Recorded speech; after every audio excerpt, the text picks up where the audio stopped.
Hi, my name is Tommy Kelly.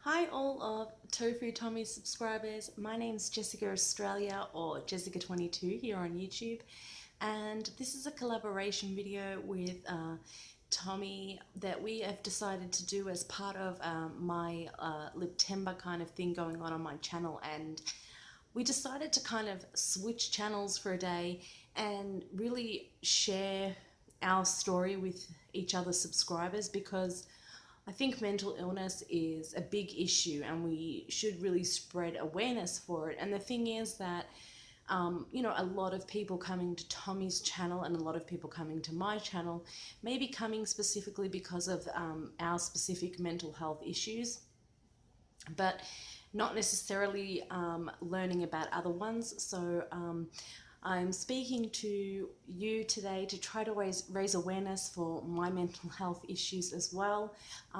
Truly from the bottom of my heart, I would like to thank Tommy for the opportunity and to thank you all for watching. I know that I'm still learning a lot about eating disorders, so I really do hope that I don't trigger anybody with my answers. So if I do, I'm going to apologize in advance for that. A little bit about me first. My name's Jessica. I'm in Australia and I'm 31 years old. My YouTube channel is about my OCD, about my weight and health issues, and it is also kind of about spirituality and veganism as well. So Tommy and I connected a few months back and he's a fantastic guy, so I'm glad you guys are all subscribed to him.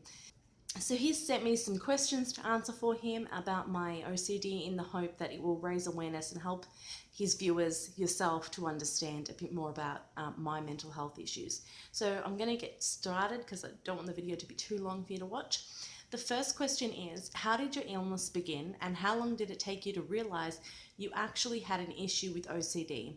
And how does it affect your daily life and your relationship with your partner, family, and friends?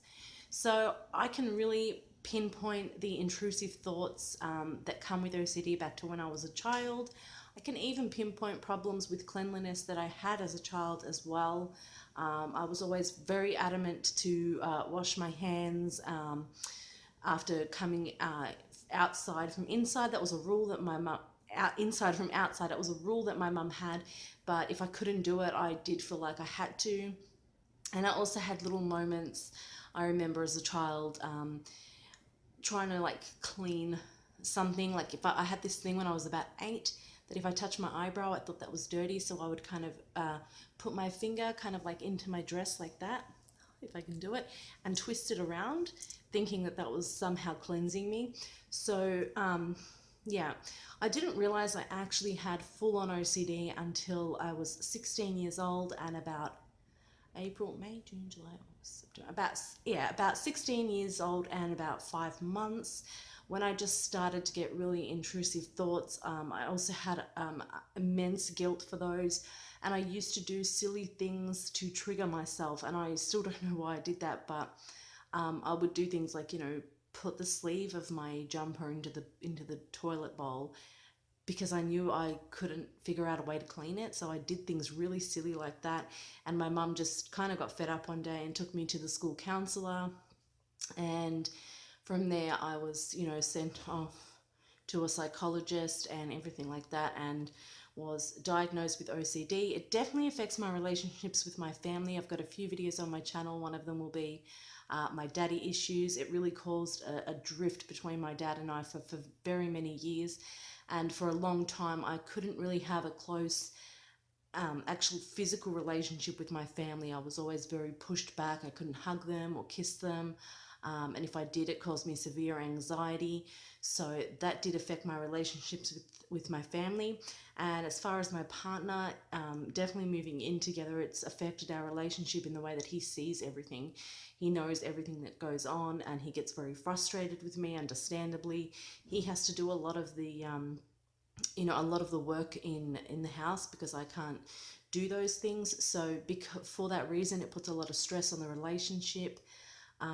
If we argue, it's only usually about the OCD, so it does put a big strain on a relationship, and it means that you have to put a lot more work into it, I guess. I don't know, but yeah. Question number 2. With your goals of weight loss and suffering from OCD, do you feel like you have to be very careful due to OCD being a perfectionist type illness in case the dieting becomes an issue? I'm well aware that, I probably have more of a tendency to have those obsessive issues with food, and in particular, what is now known as orthorexia, being a perfectionist, things like that. And the thing is, I'm aware of it, and I'm trying to introduce what I would have normally considered as being some kind of bad food. I've made sure that it's vegan, and the first time I did it was just this week. I had some Doritos, and I felt really shitty about myself afterwards. Actually, I felt like I'd done something wrong, but I kind of kept pushing through it, and because I wanted to kind of prove to myself that I am allowed to have a treat, that if I don't lose, weight, that's okay, that it's not going to affect my diabetes if I just have a little bit. I think depriving myself for too long will make me kind of go into some sort of binging once I reach a goal weight or a goal health, level of health, and that's not healthy either. So I feel like I can go either way. So I am aware of it, and I guess I just have to keep an eye out for it, but we don't know. Like, we can all be susceptible to things and not even see it coming. So fingers crossed that doesn't happen. Question 3. Has going vegan in any way helped your illness? And if so, in what ways?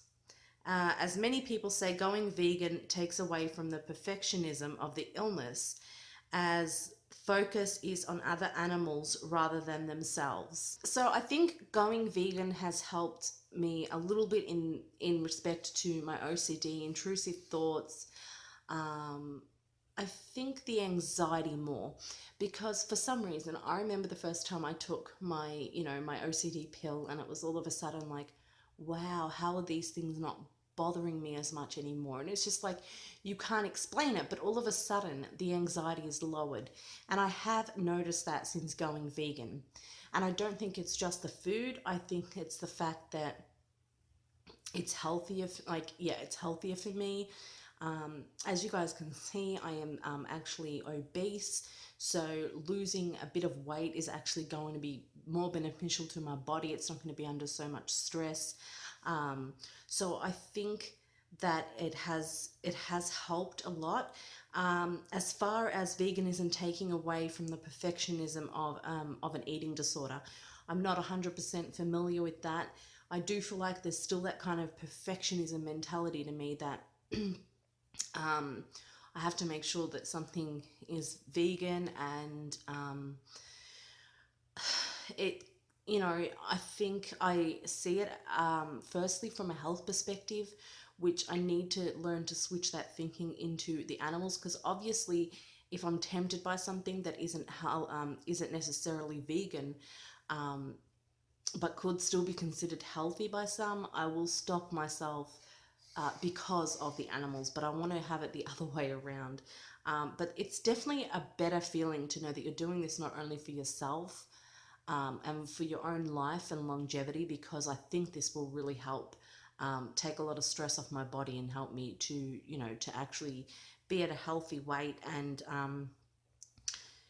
I think that doing it for the animals as well is making a huge difference, or will make a huge difference in the future.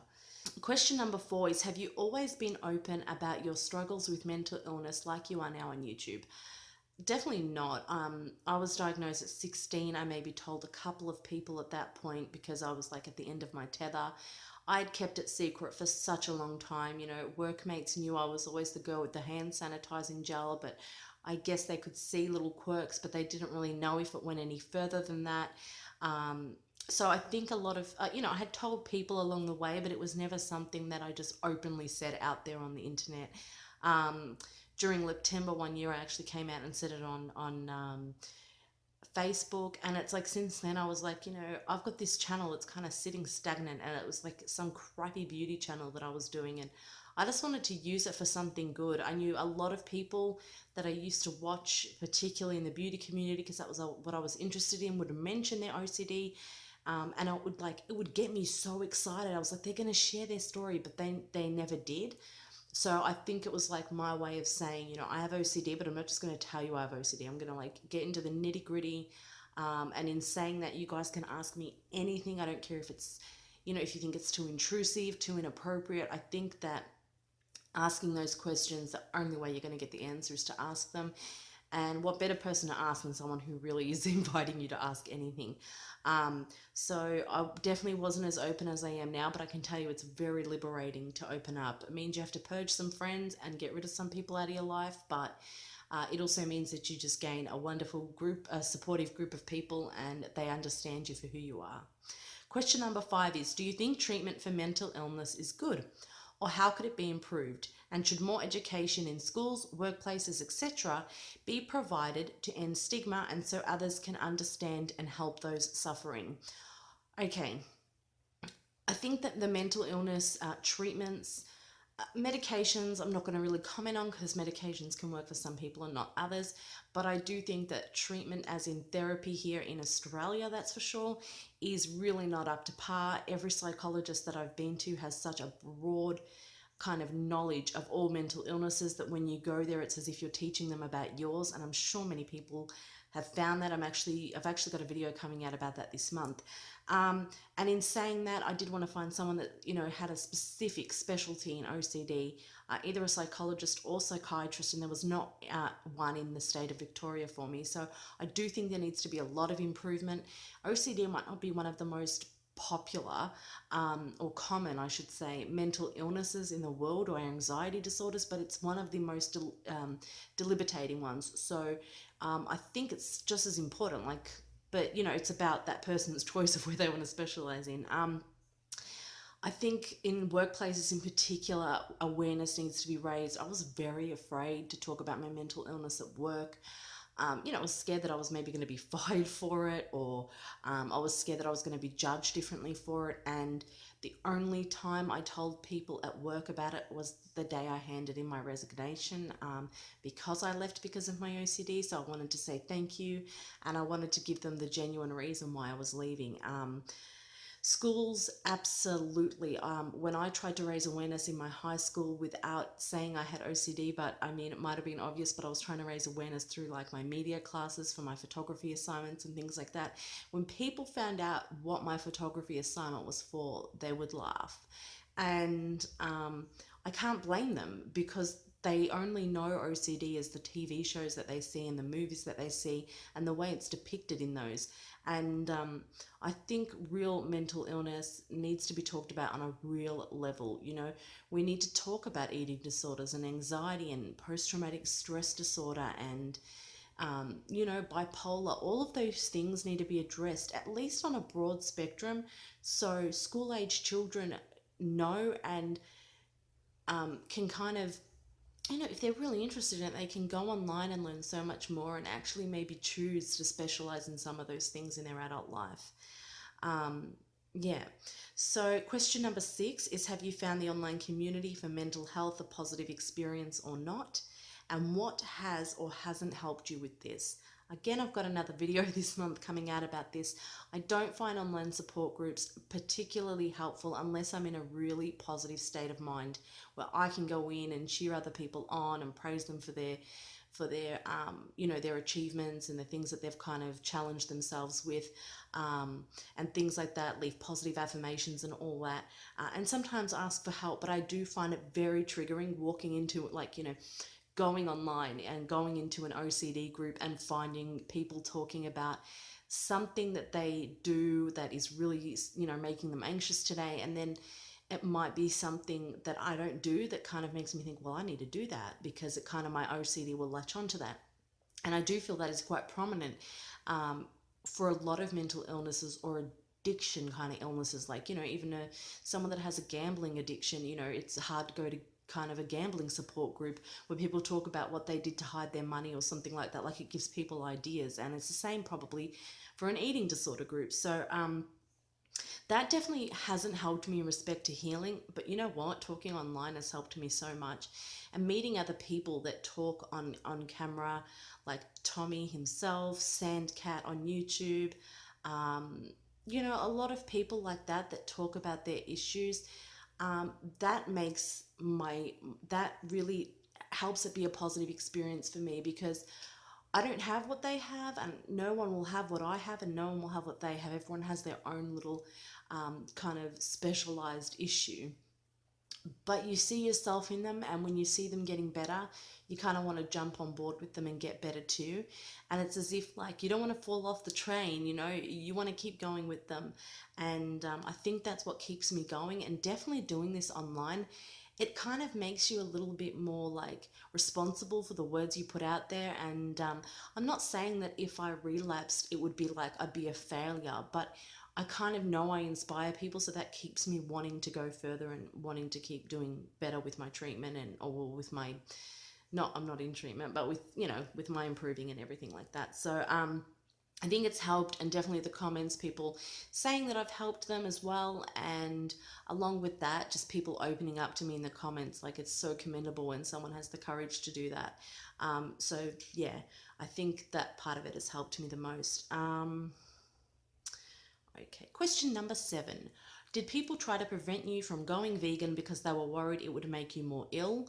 And what is your thoughts on people in the vegan communities slating people who can't go vegan in illness, or that mental illness is a choice?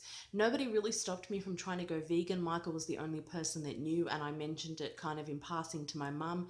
It was something I did by myself. I didn't tell anybody. I haven't even told my doctors, and I probably won't, because I know what they're going to say. It was something I chose to do. I'm a 31-year-old woman. I can make my own choices. So, and I think I chose not to tell people because I was kind of weary of the judgment that was going to come. People slating other people in the vegan community who can't go vegan because of illness or mental illness, because of illnesses, I think is a wrong thing to do. You can't really attack somebody for not being vegan, or having vegan, you know, going vegan not be the right, like, it's not the right time in their life to go vegan. You can't really get up on someone for that. You know, I'm 31 and I've gone vegan just this year. Why would I attack like a 25-year-old for not going vegan when I went vegan like 6 years later than the age she is now? And I just think it needs to be something that you're ready for, mentally and physically. And at the end of the day, being vegan doesn't make you a good person. Being a good person makes you a good person. So regardless of if you're vegan or not, you still don't deserve to be slated for not being vegan, or for whatever else.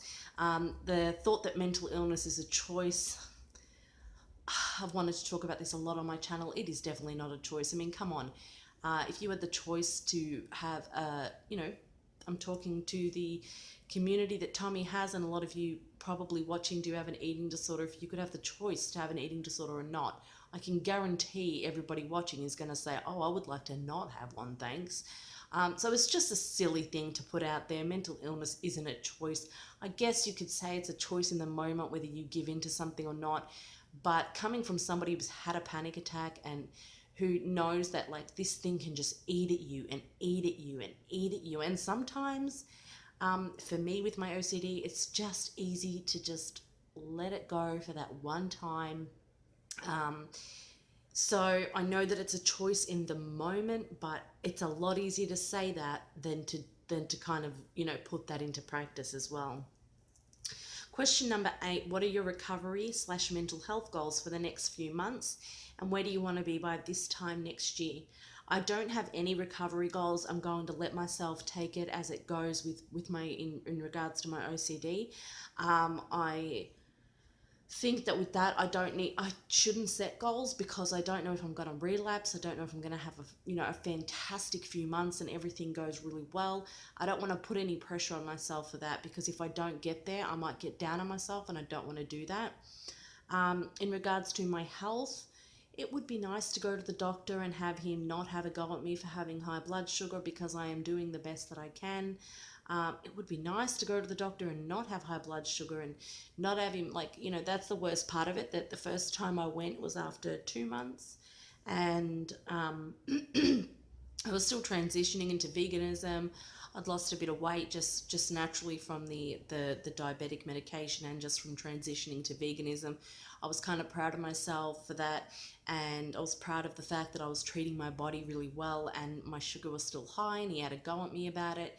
And so it would be really nice, because that was a very humiliating moment. It would be really nice to go into the doctor and kind of stick it up him and say, my sugar's low. But I'm not counting, my chickens before they hatch, so to speak, because it's all over the place at the moment. I've been testing regularly for just over 2 weeks, and my average is 7.97. It should be between 5 and 8 for someone with diabetes, so I'm really, really pushing it on that. So I'm not getting my hopes up on that.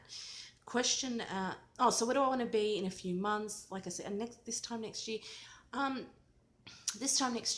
want to be happier, because veganism's definitely made me happier. I want to be happier, healthier. I want to be able to exercise a little bit more in regards to my health, because with my OCD, I don't get out to exercise. So I'm hoping that will be something that I can kind of challenge myself with. And, that'll do so much better once I can start exercising more. It'll do so much better for my physical health, but my mental health as well. So I'd really like to see that happen. This time next year, sometimes I'm in bed and I kind of close my eyes and just envision myself, going for a jog or something, and that would be really awesome. I'd love to have a pet this time next year and challenge myself on that as well. Question number 9, do you believe it's fully possible to recover from a mental illness, or that you just need to find ways to deal with your illness and be in control for the rest of your life? I don't think there's a way to recover from mental illness. It's always something that's going to be there. It doesn't matter what you do. There's actually an actual surgery for OCD that people can do these days, and even that doesn't take OCD away fully. I don't think there is a cure for it. I don't think there's a cure for any mental illness. And I do think that you just need to go on with your life and learn ways to deal with it. And the thing is, I've actually felt like I was cured from OCD for like 2 years and then had this awful relapse. So don't ever think you're cured, because I think that's probably the worst thing you can do, because you think you're cured and all of a sudden you think you're invincible. I don't have OCD anymore. And you go around telling people that, and then all of a sudden one day something just clicks, and you're back to square one, even worse than you were when you first were diagnosed. That's how I felt, and it hit me like a ton of bricks. I didn't see it coming. So I think being aware that it's going to be there forever is actually a smarter thing to do. A smarter thing to be aware of that. And last question is number 10. What do you hope to achieve from sharing your story on YouTube? And what is one thing you would say to someone suffering in silence? Okay, from sharing on YouTube, I really just hope to raise awareness to the most important thing is so that people don't think that OCD is funny, because it's generally seen as a funny thing. And that would be really nice to have to be able to raise awareness for that and not have someone laugh when they hear OCD. And I'd also like to raise awareness in the fact that, okay, like, for example, Tommy watches me and we talk, and he, is very understanding that I have OCD, but he really doesn't probably understand a lot of it, like what happens behind, all in the head, and where it started and how it started. And part of what I'm doing on YouTube, and particularly this month and with my interview with Eye on Health, I really wanted to talk about that kind of stuff. I really want to talk about why it happens and how it happens. And I think talking about the ugly side of it too, those intrusive thoughts that, a lot of people are embarrassed to talk about. I think that that's going to be really, I just want people to know, like, so then they know the whole story, basically, because I don't think many people are willing to do that. And that's why I want to do it. Like, I'll put myself out there if it means that people will understand a little bit more. I want to raise awareness, and obviously I do want to give people the courage to come out and tell their story if it's right for them as well, because it can be quite liberating. If there's someone suffering in silence, I'm not going to tell you to tell people. I think that needs to happen at the right time for you. Suffering in silence, it's like all the thoughts that you can have, all the self-deprecating thoughts. Um, it's like you're brainwashing yourself when you're not telling anybody. So you're telling yourself, oh, my friends are going to think I'm crazy. My friends are going to think I'm stupid. People aren't going to like me anymore. And that's the problem with keeping, staying silent about it, that you think people are going to judge you when you will be really surprised at who does and who doesn't. I would encourage people, if they are ready, to come out and tell whoever you are comfortable with, because telling people just opens up a whole new door of recovery for you. Two minds, even if you just tell one person, you can put two heads together and you can try and seek out some kind of way of treatment, therapy, working on things yourself. If you are suffering in silence though, I would encourage you as well to do as much research on your mental health issues as you can, because I think that can be really beneficial as well, because like I've done so much research that I'm almost at the point where I feel like I can self-treat, which I can't, but it kind of gives you those tools until you're ready to seek extra help, I guess. So that's probably what I would recommend. If you guys got through this far in the video, thank you so much for watching. Thank you so much for staying and tuning in. It would be really nice to see you come onto my channel. Tommy's going to have a video on there, so even if you come just to watch his gorgeous face, that would be awesome. If you can leave some comments on his video on there too. I've asked him some eating disorder questions.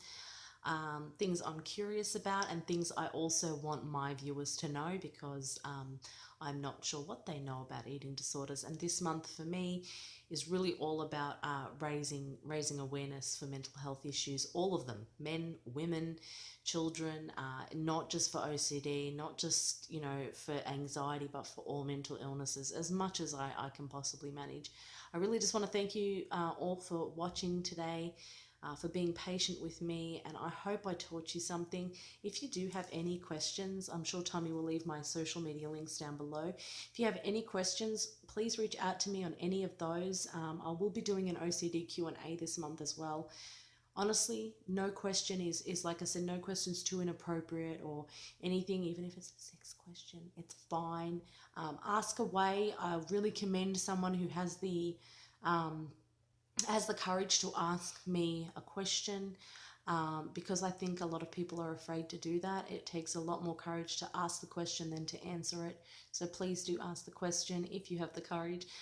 Thank you all so much for watching. Thank you, Tommy, for allowing me onto your platform here. I'm sending you, Tommy, love and light. And to everyone watching today, sending you all love and light as well. And I will hopefully catch up with you soon. Bye for now. Remember guys, binge on life, purge negativity and starve guilty feelings. Speak to you all soon and love you so much.